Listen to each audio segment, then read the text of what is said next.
On the agenda tonight, we're going back to 1961. We're going to be taking a look at Bobby Vee, and he's going to be performing Take Good Care of My Baby.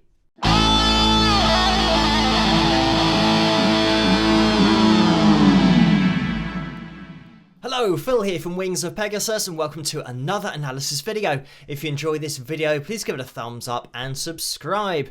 So this song is another short one because it was back in the 60s where all of the songs tended to be around 2 to 3 minutes. So we'll get Bobby up on screen. We've got the vocal pitch monitor up there as well, so we can map out Bobby's voice. And this is just one of those lip sync performances for TV, which they did quite a lot back in the 60s as well, and you know, even more so nowadays, but now they pretend to play instruments as well. Anyway, let's get into the video and see how Bobby gets on.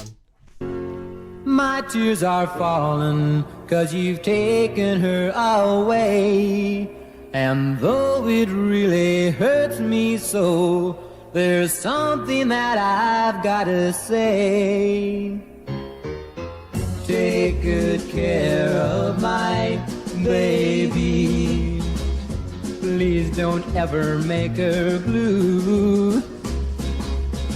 Just tell her that you love her. Make sure you're thinking of her in everything you say and do. Take good care of my baby. Now don't you ever make her cry. Just let your love surround her. Ain't a rainbow all around her. Don't let her see a cloudy sky. Once upon a time, that little girl was mine. If I'd been true, I know she'd never be with you. So take good care of my baby. Be just as kind as you can be. And if you should discover that you don't really love her, just send my baby back home to me.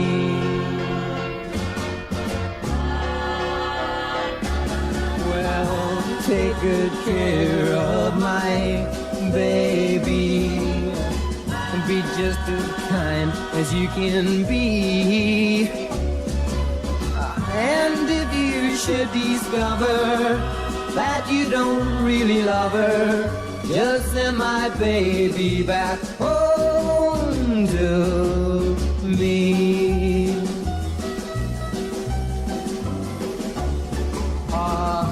Take good care of my baby. Well, take good care of my baby. Just take good. And there we have it. I mean, this is one of those songs that everybody knows. And what I love about songs back in the 60s is they just jam-pack them with content. So that in this song, we have the intro going into the verse, into a chorus, and we have a middle eight in there, we have a key change, and like I said at the beginning, I mean, this is stopped at what, 2 minutes and 28 seconds when we get into the fade out at the end of the song. So there is so much going on musically, but we are going to be focusing on Bobby's voice, because I mean, he has this unique vibrato that's in there, and as we always say, that's the fingerprint of anybody's voice, is just the way that they end their lines, whether they end them with a slower controlled vibrato or a faster vibrato. That here, Bobby's voice is just 100% natural. You can tell. The other thing that you get in this song is a bit of a contradiction musically to what's going on with the lyrical content, and you get this sense that there's regret in the way that Bobby's delivering this, and I love the way that he occasionally makes a noise like, oh, you know, that kind of disappointed sound before he starts singing. And when we listen to the backing, just see how you feel about it.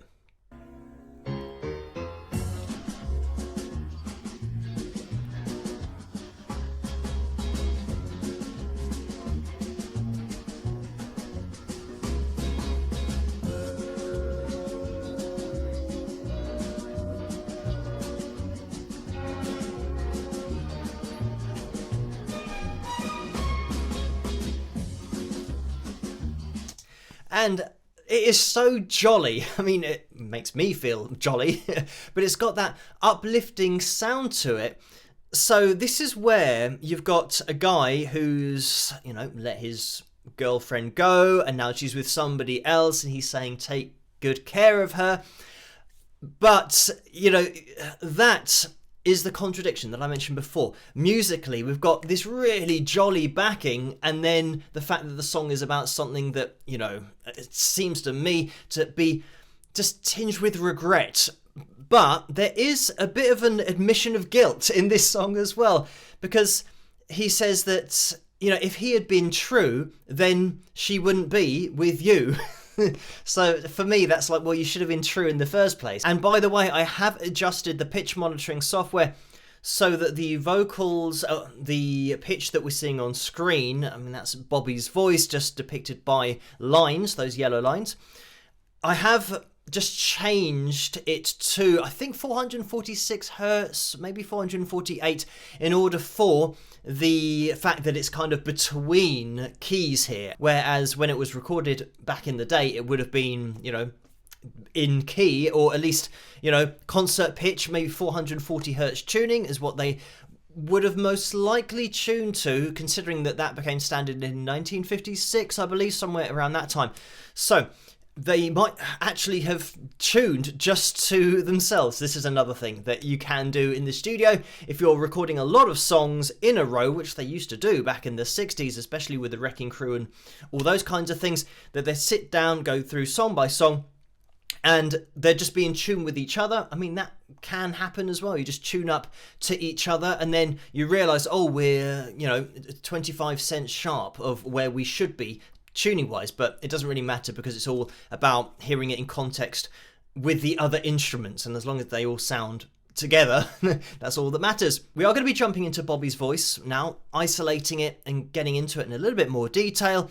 And again, interesting how the first line of the song is, my tears are falling because you've taken her away. But you can argue, well, you should have been true in the first place. But let's get back into this and now just hear Bobby's voice. My tears are falling 'cause you've taken her away. And what we want to focus on is this vibrato that is, I mean, it's very mainstream, it's very contemporary, it's not covering, a wide pitch. I mean, what is different about Bobby's voice here is the speed of that vibrato. It's very fast, and when you listen out for it, you'll be able to see that. And though it really hurts me so, it's so fast that sometimes you don't even really notice that it's in there. There's something that I've gotta say.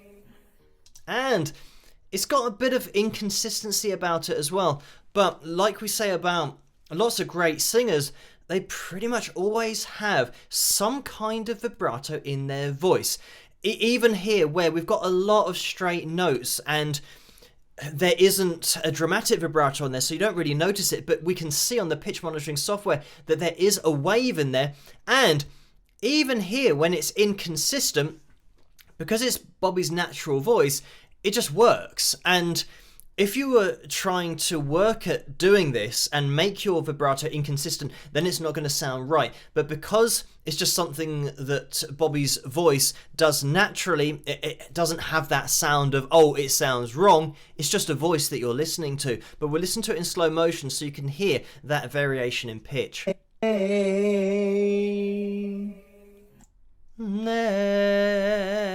You can hear kind of up and down sound. Let's continue. Take good care of my baby. And you can hear how straight that is when he's harmonizing with himself. Obviously that's, in the studio. Please don't ever make her blue.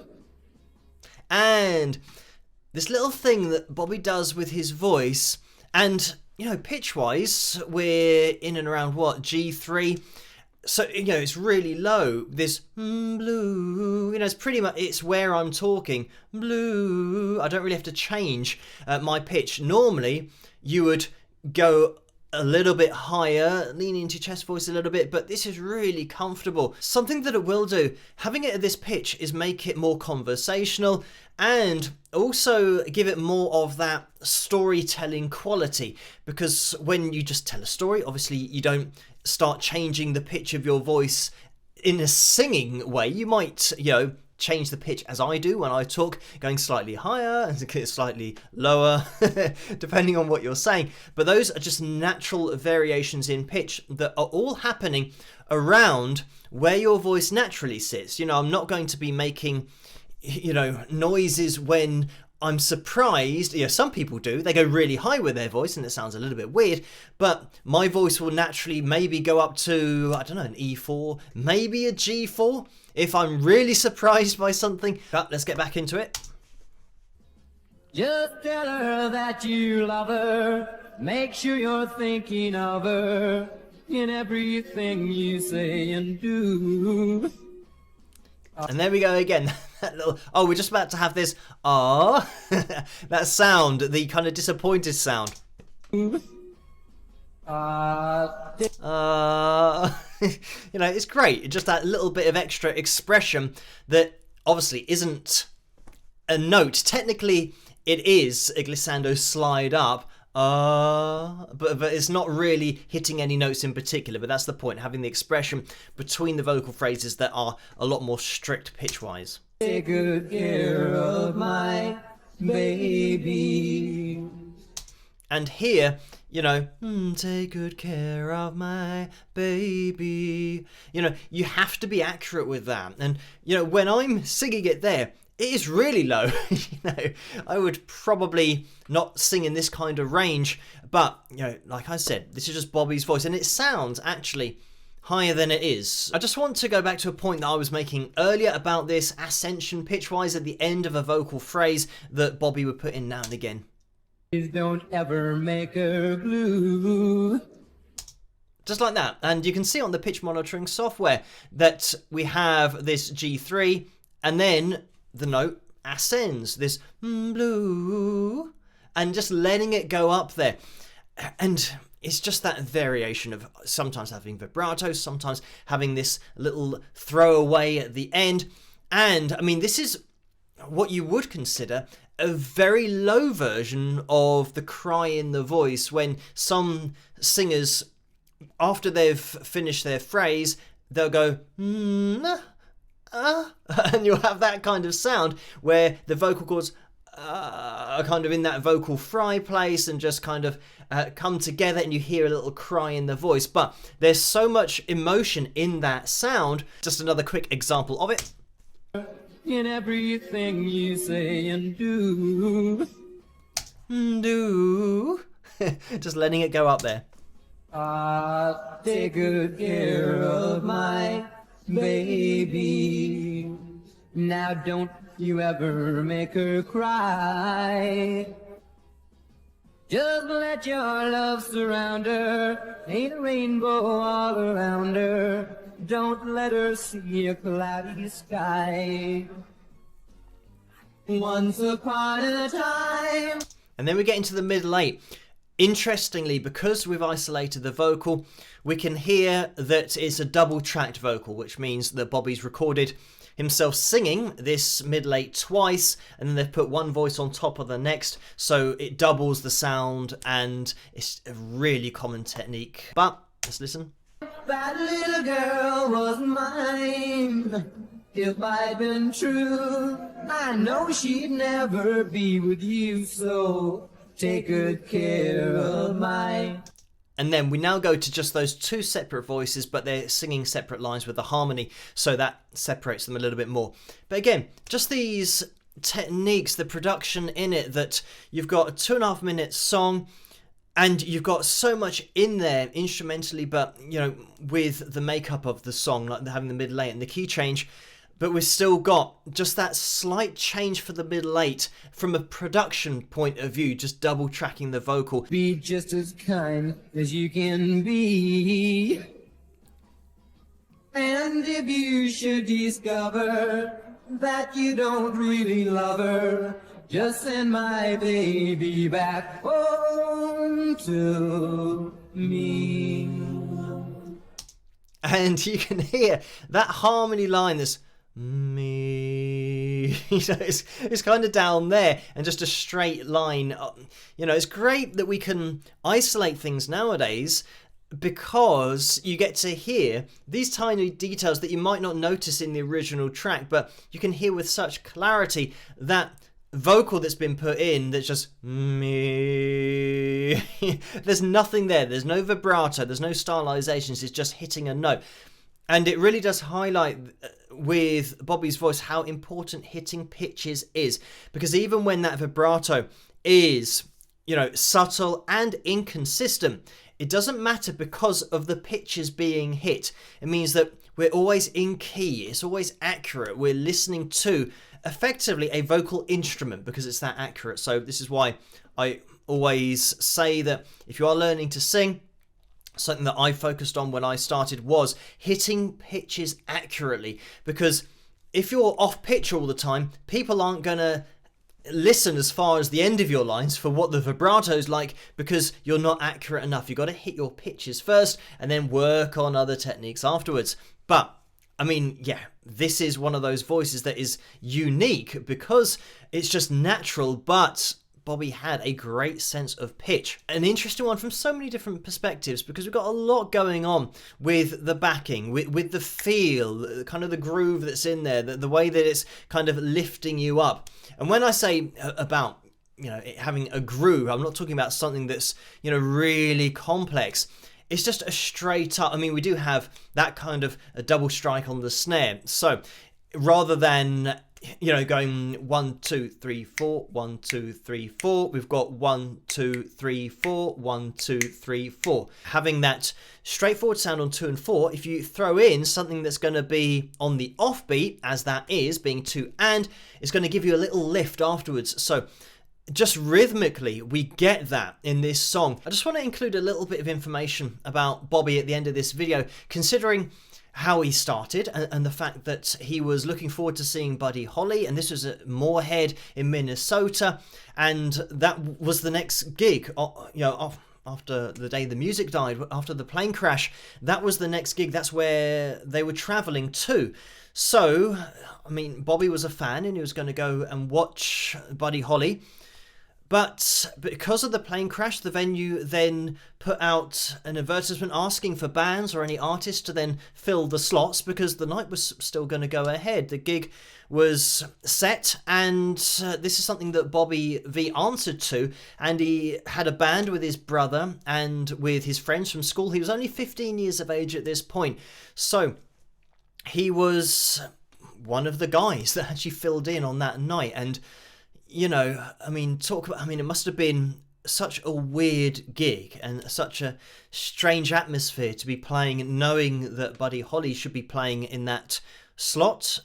But anyway, he played, his band played, and they went down really well. So in 1959, he signed his record deal, and this was after having a huge hit in Minnesota with Susie Baby, and there's a bit of a nod to Peggy Sue by Buddy Holly with that particular song. It was his fourth song, Devil or Angel, or the fourth release, that got to number 6 in the USA, and Rubber Ball, which was released in 1961, that got to number 6 in the USA as well. But more importantly, it got to number 1 in Australia. So it meant that he was now having a more of a worldwide impact. In 1961, the same year, he released this song, and it got to number 1 in the USA and got to number 3 here in the UK, so it was a monster hit. He went on to have a very successful career, of course, consistently being in the top 20 of the charts with his releases, and I think everybody knows this song, especially, here in the UK, it's one of those that's